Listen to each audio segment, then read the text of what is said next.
afternoon we're taking a bit of a different route here. We've got two sessions about more of the physiological and psychological aspects of stereo 3D. And we will start first with Dr. Jeffrey Hovis, professor at the School of Optometry of University of Waterloo. And he will tell us all about what's good, not so good about stereo 3D. Dr. Jeffrey? Thank you, Martin. I don't know, it's not so good, but it's kind of cool anyway, regardless. Okay. Let's see if we can get this to work. Yes. We do have a 3D movie here, but you don't need your glasses to watch it. Could you click on the film, please? Oops, go back and click on it, because I can't. 3D commercial this year. In I fact, don't we made particularly one, like Bud Light test beer, one. but the parody is too much to turn down. Actually, it tested too well. We concluded that running this commercial would have been inappropriate, so we didn't. You're welcome, America. It's the sure sign of a good time. The just right taste of Bud Light. Here we go. Okay, so a little bit of the parody of it. Now we'll start going down sort of the bad stuff that's really bad and to the more mundane. We'll start with photoepilepsy. Photoepilepsy is basically seizures that are caused by flashing lights. Fortunately, it's quite rare in the general population, about 1 in 4,000. Most are sensitive to lights that are flashing or flickering at about 16 hertz, and as the frequency goes higher, then they're less likely to cause a seizure. Although it's rare in the general population, about 5% of the people who have epilepsy have a clear history of having seizures evoked by visual stimuli that they encounter in their daily life. Televisions are one, computer monitors were quite popular for a while, particularly the gaming. Faulty fluorescent lighting that's flickering will give them trouble. Something as simple as traveling along a tree-lined road with the sun shining through the tree branches will create flickering lights, and that will induce a seizure, and also slow-moving fans. And, oh, oops, I'm going to go too fast. Okay. Now the issue is do the 3D displays bring anything new to the table? And the answer is probably not, and in fact they may probably be less likely to induce seizures on these people than a 2D display. The reason why is the seizures are less likely with a dimmer stimuli, with the Polaroid lenses on that you have, that makes them dimmer, and even the septum type device displays are dimmer than a regular 2D display. The images tend to be smaller on a 3D display, so that keeps the seizures down a little bit. And for the LED, or for the Polaroid displays that have the alternating glasses on, it's out of phase, and out of phase flicker between the eyes is less likely to cause flicker in cases where compared to when the lights are flickering simultaneously. It's less a concern than regular TV monitors. I guess the issue is could be the stimulus for this first seizure on somebody who's never played or looked at other games and they happen to try just by chance a 3D display. They were probably going to have a seizure anyway. So it's just a question of what display was being used. Okay. The next one that sort of comes up periodically is conjunctivitis. It's the inflammation of the outer layers of the eye. Its symptoms are typical. Most of you have had this one time in your life or not, I would suspect. Red eye, irritation, watering, mucodischarge, meaning the polite way of saying a pussy discharge. And bacterial infections are the first thing that come to mind with this. Fortunately, bacterial infections are rarely threaten vision. They tend to be self-limited. You tend to get antibiotics for your eyes over the counter from your doctor that takes care of it. You have natural defenses, the washing of the tears, they drain through your eye, drain the substances from your eye, cleanse. And there's also antibodies and antigens in the tears that limit the infections even further, or the chances of getting an infection. Viral are a little more common actually than bacteria. Usually it's going to be associated with a head cold or chest cold. There's no mucoid discharge, which is one of the key things that are different. There's no treatment, as with the common cold. There's no treatment for a viral conjunctivitis. It's self-limiting for the most part. However, your defenses against viruses are generally not as good as they are against bacteria, so you can get outbreaks and they can spread more easily across people. And particularly there's one virus infection that is of a concern that happens every so often. And that's the epidemic keratoconjunctivitis conjunctivitis. Because that's difficult to say, we call it EKC. It's highly contagious, and the other problem is the organism remains viable on inorganic surfaces for up to a month. So contamination of glasses, eyewear, something can last a month or so on that. I highlighted or found this title of an article, an outbreak of EKC caused by an adenovirus, common virus, in medical residents to indicate either one of two things. One, that it's a highly contagious problem that people can catch very easily even if they know better, or the other alternative is medical residents aren't as smart as you think they are. And so they get these infections in the eye and they go through. Most countries' EKC outbreaks must be reported. It's kind of a mixed bag in Ontario. We do hear about outbreaks periodically. Fortunately, they kind of cycle through once every 2 years or so, and there's not a yearly type of outbreaks. The symptoms include foreign body sensation.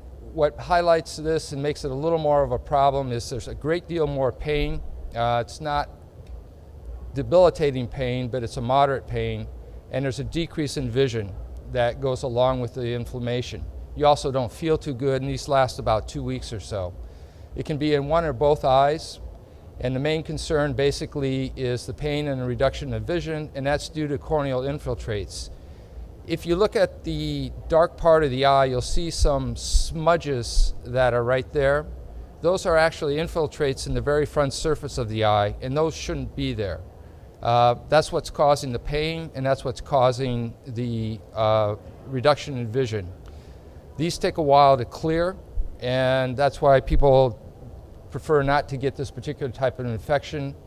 And in fact, because it's so highly contagious, most eye doctors who do surgery will not allow a patient into their practice if they think they have EKC, because they're worried about contaminating the other patients. Okay. It is a concern because of decreased vision. The vision loss is usually not permanent. It does go away as the cornea heals. The pain, like I said, is moderate. It's not you don't like it. Because of this, you got to make sure that if you have the LED glasses or liquid crystal display glasses or even the Polaroid glasses, that you have some way to clean them. Either soap and water is better than nothing. Sanitizers, alcohol wipes would be better. And that means the makers of the 3D glasses need to make sure that they can withstand the chemicals that may be used to disinfect them. And again, it's something you have to sort of keep in the back of your mind because these infections do spread quite rapidly.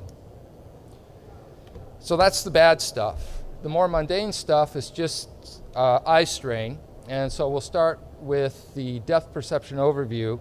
And just remember that depth perception itself is a weighted sum of monocular and binocular depth information in a display. It turns out that humans are not very good at judging absolute distances, but they're very good at judging relative distances. How far away is a car relative to the building type of thing? Or how far away is the person relative to the tree? One of the reasons for that is the majority of depth clues that are available, both monocular and binocular, are good at providing information about relative distances, but not absolute distances. So you can tell about how far it is, but you can't tell where it is. An example of an absolute possibility is the possibility of eye position or the angle of convergence. Theoretically, if the eye turns in this angle and that angle, the brain could calculate the exact distance by using the hypotenuse and the adjacent and the opposite sides, knowing the distance between the two eyes and such. So that could give an absolute distance, and some animals actually do that, it appears. Stereopsis, or everybody's talking about the 3D depth perception, actually is a relative distance judgment, and that's created by binocular disparity or retinal disparities. if you have an object out in space and you have something that's closer, the points that the line of sights or the sight lines form are on different locations in the retina. This angle separation between the two images on each eye is processed as depth information. And so, for example, if you hold your two fingers out and you look at the one far away, you'll notice that the one in front of you is closer, and if you hold it way close, the disparity is so large that you might actually see two of your fingers. So if you increase the separation, you might see two. And that double vision is meaning that this angle right here is too large to process the information for depth. Now, because it's an angular measurement, the linear separation for two objects for a constant angle will vary with the viewing distance. So the further away you go from the eye to get the same angle on the retina, the separation has to be larger. So it's always a relative distance and not an absolute. Okay? In terms of the population, about 97% of the adults have what we would call rudimentary or some type of stereoacuity or stereopsis. It's measured in arc seconds, or 1/3,600th of a degree. 80% of the adults have a stereoacuity of 30 seconds of arc. That's pretty much meaningless other than it's 4 times better. But what this value represents is 1 standard deviation larger than the mean. So 80% of the population has a stereoacuity that's 30 arc seconds or less within there. The thresholds vary a bit, depends on the stimulus. So for moderate and small size objects, 6 seconds of arc tends to be about the best, and that's for an object that's in front of your fixation plane, so a very, very small distance. If it's placed behind the fixation plane, then it has to be a little larger in order to see a relative depth difference.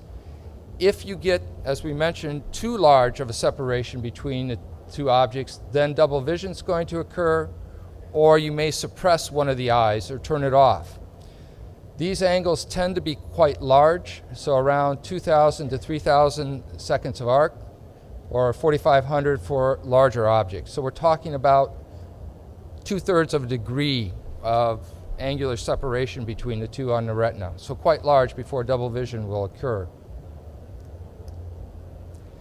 In terms of development of stereopsis, it sort of depends. Down below is the age of infants in months, so going from 2 to about 12 months.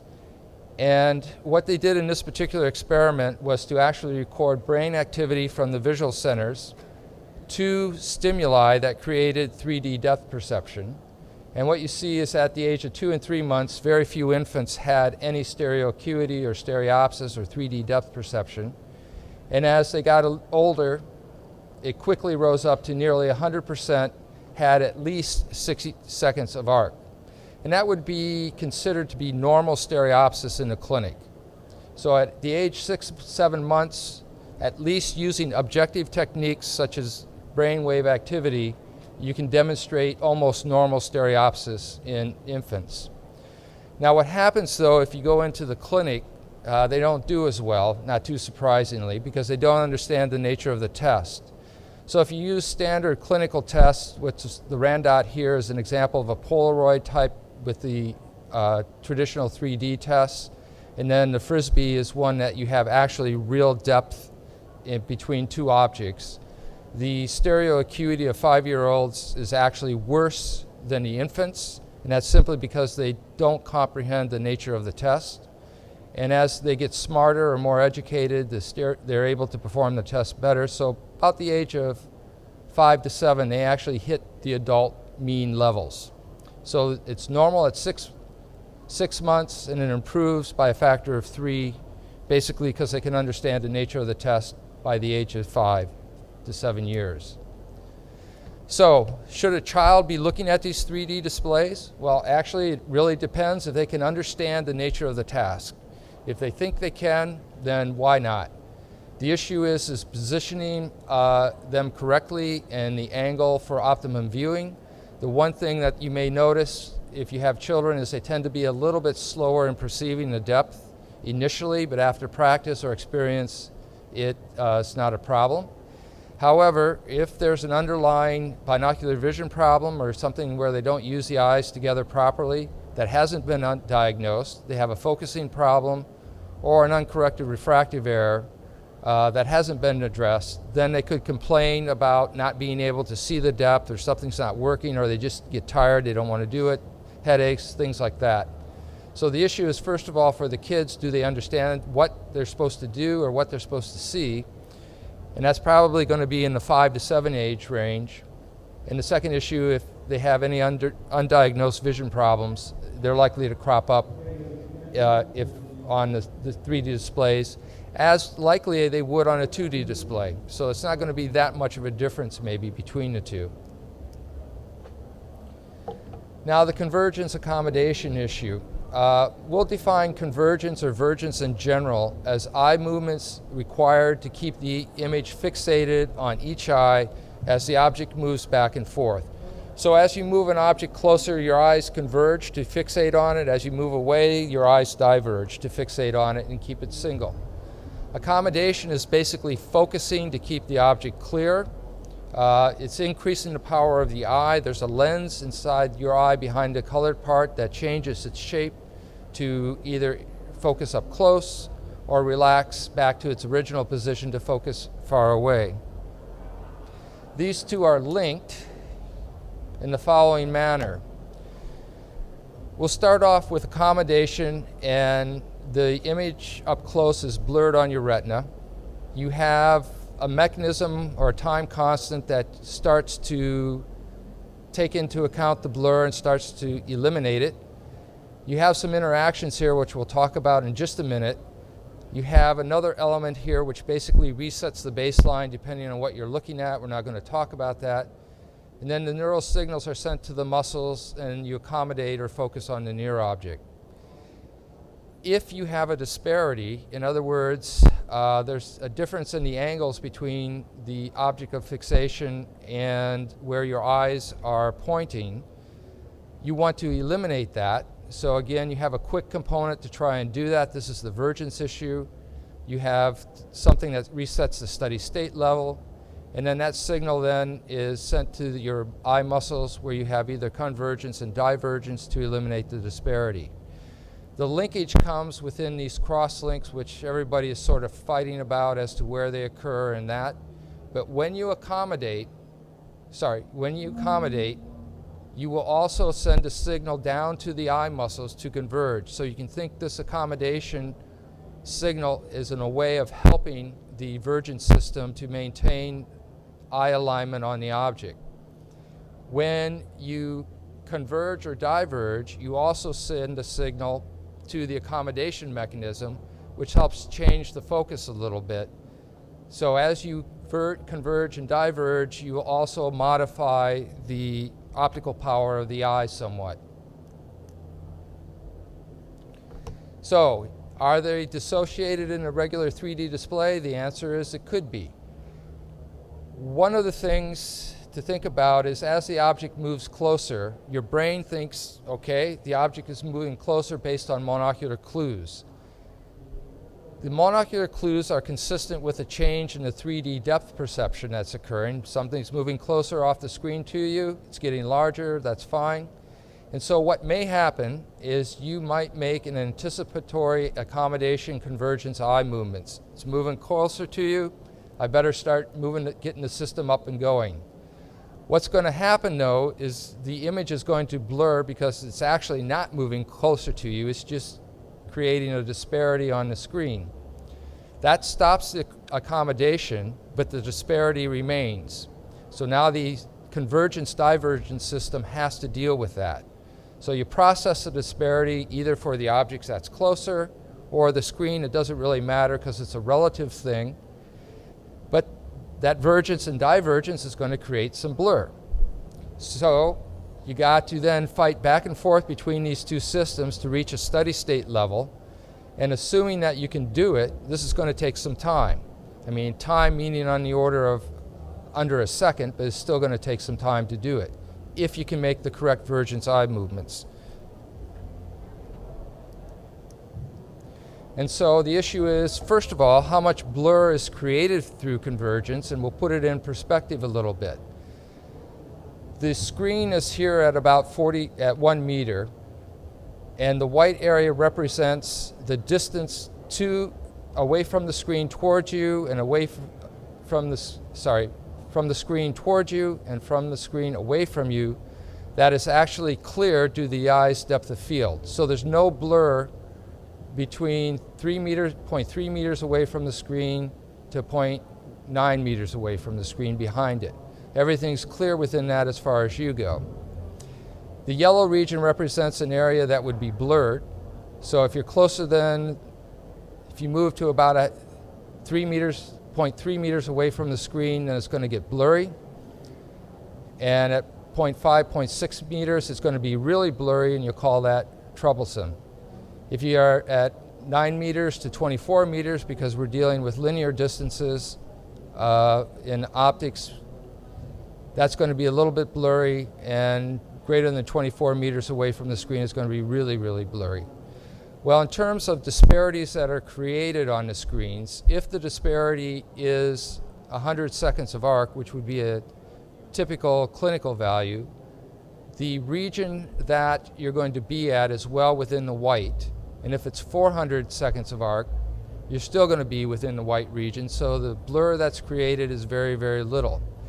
In fact, if you look at it as a general rule, you get 0.1 diopter of blur through the convergence system for every 200 arc seconds that you converge. 0.1 diopters of blur is just maybe kinda detectable. 0.2 diopters of blur is detectable for most people. And that would correspond to somewhere close to about 5 to 4,000 arc seconds of disparity, which puts you right around in this region here.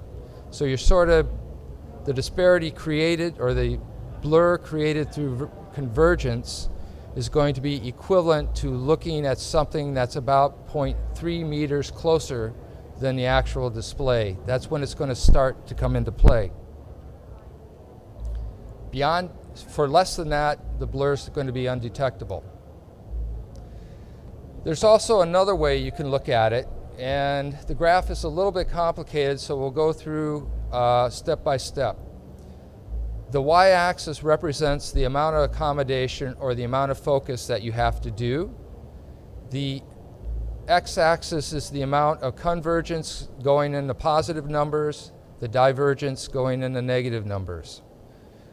The demand line is the actual physical reality for real-world objects. So if you're at basically no accommodation, which would be 6 meters away or further, that's how much convergence is required, which is 0, and 0 accommodation. If you look at something that's at 40 centimeters away, you have to focus 2.5 diopters, and you have to converge 15 prism diopters, which is about 7 degrees. The blue area represents a comfort zone. So if your eye position is anywhere within this comfort zone, theoretically, you should be okay. Now the problem is this comfort zone is based on wives' tale and clinical experience, so there's no real firm data to back it up. So it's an arbitrary one, but it's used.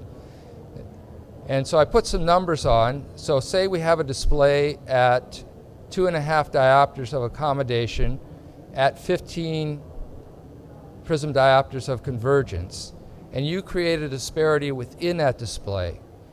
If you create a cross disparity, meaning the object's closer, then as long as you stay below 12,000 arc seconds, the person should be reasonably comfortable. If you create something that's an uncrossed or further away than the fixation plane, then you can only go to about 6,000 arc seconds, or about 2 degrees. But the person should remain comfortable within, assuming this comfort zone works.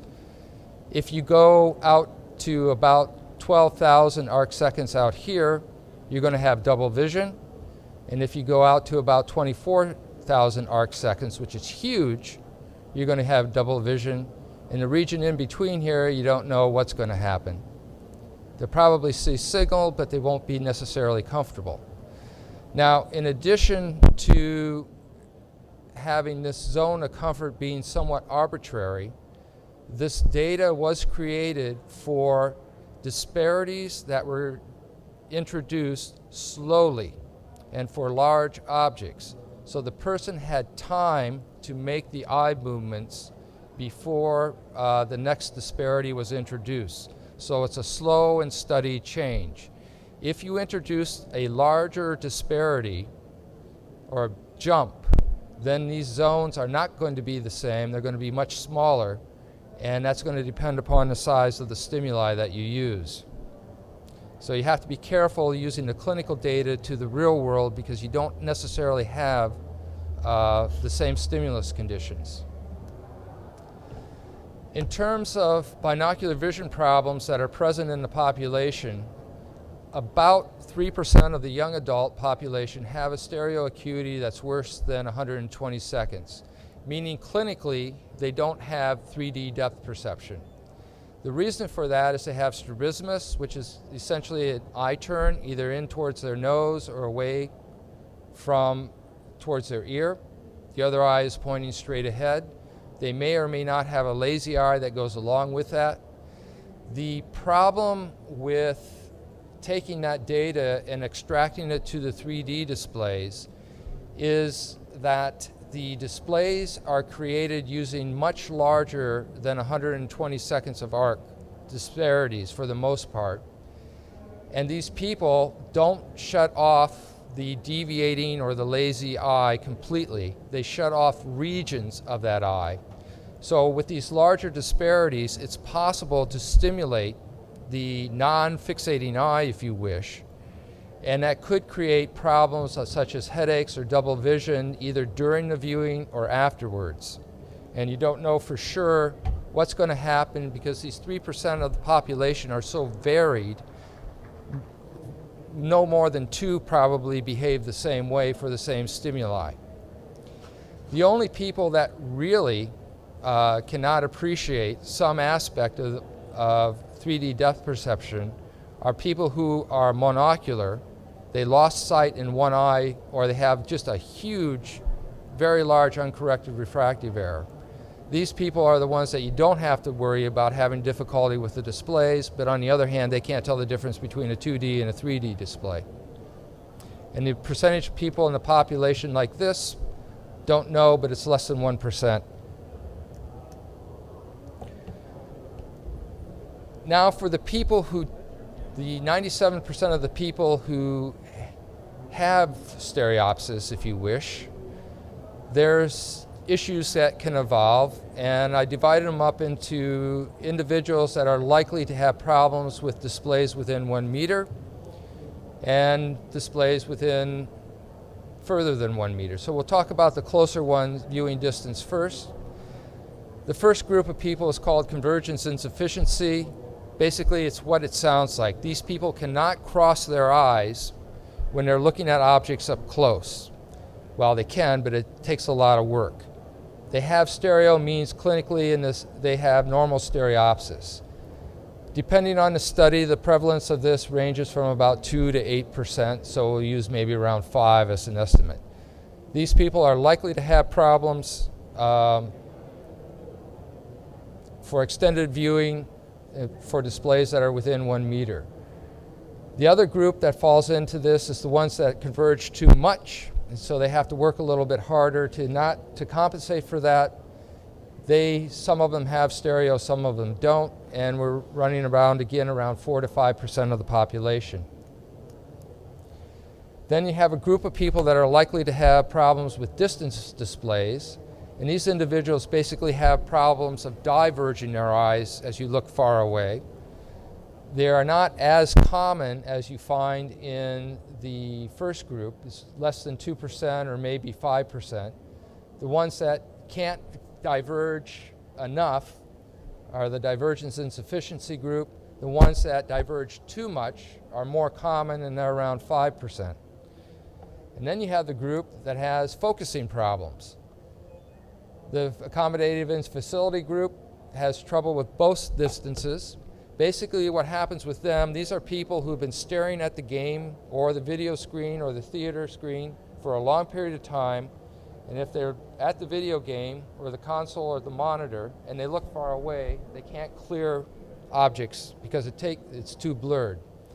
After they wait about 4 to 8 hours, then the distance vision clears up because basically they had a spasm. The people who have problems focusing up close, same issue, they've been staring at too far and they only look at something up close, they can't change their focus. Small number of individuals, but about 1 to 2%. Insufficiency means you just can't clear things when you move it in closer, and if you're over 40, you know what that is, because you can't clear things up close. So under 40 is the group that we have to worry about, and that's about 2%. So then we go through and we start adding the numbers up. And so somewhere between 15 and 20% of the patients with normal stereopsis could have problems with 3D displays. Symptoms vary: headaches, eye strain, tiredness, double vision, and dizziness. The dizziness comes from the fact that when the targets or the scene is moving back and forth, you have to do two types of eye movements. One, you have to move both eyes laterally, and then you have to readjust the vergence. And so if it's moving back and forth quickly, the eyes can't follow or track or fuse or integrate the depth information fast enough. So that's why when you see the more comfortable 3D displays that they've been showing, it's always the displays that keep the object of regard in the same sort of location, and they go back and forth. The ones that make you more uncomfortable are the ones that move quickly back and forth, side to side, and have this depth information coming to and fro, so you have a hard time fusing those or processing the information. Visual training programs and spectacles can help these individuals, so it's not the end of the world for them.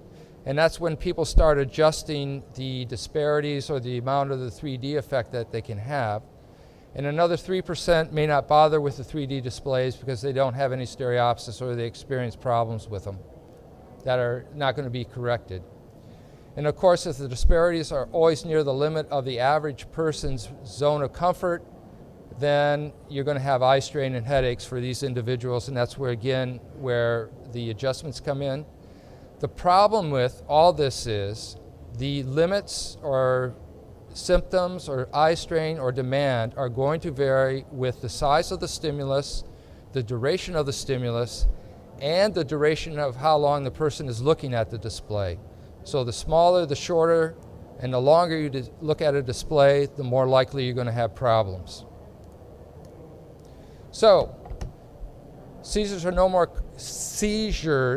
common or no more of a concern than regular 2D displays, probably less so. Spreading of eye affections, particularly viral, are a concern. Age of using a 3D displays depends if the child can understand how to use it. You can expect 20% of the normal adult population to have some type of a headache, eye strain with extended viewing of 3D displays at either distance. Most of these can be lessened with some visual training programs if they want to pursue it. Probably they don't because they have to work. If the disparities are large and near the limits of single vision, then you're going to get more complaints. And finally, as an optometrist who has to deal with these problems, thanks for all the new business.